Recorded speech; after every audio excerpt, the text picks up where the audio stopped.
Ai kauna yadda ke sa ayo macewa, shi kwaso na san yana da shewa, da sirrin cikin hanji kuyo tunawa, jarumi duk ya baya gujewa, da kafa za a je hannu bai iyawa,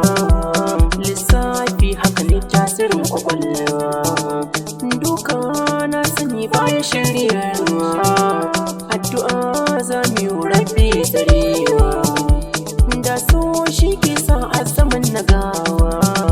da kwana sani zai fara hallakarwa, abokina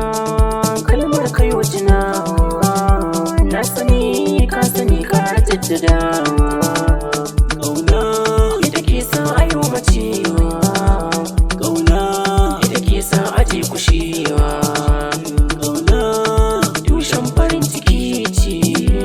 ƙauna ya zana bar ta in ɗauso, yan mutan da suke da amsar ni ma yau na samu amsar, a jinina take ta yawo, mai jijjiga ruhi da ciwo, zuciya za ta fashe da kwan ƙauna da nauyi, sirrin ƙauna yana bugun zuciya ta sanye, da kama zuciya bayan na yi sauye, ta haska mun gane walƙiya yau ta yi,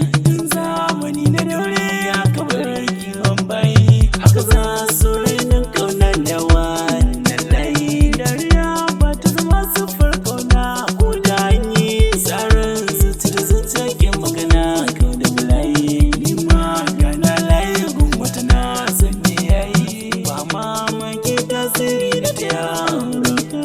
ƙauna ita ke sa ayo macewa, ƙauna ita ke sa aje kushewa,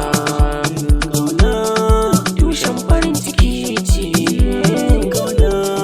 ya zana bar ta in ɗauso, menene ƙauna mutan da suke da amsar amsar ƙauna ni ma yau na samu amsar, sai ne mun ya ƙauna a jinina take ta yawo, mai jijjiga ruhi da ciwo, wa ya samu kauna, bai samu farin ciki ba, wa ya samu kauna, takaici bai kore ba, wa ya samu kauna, farin ciki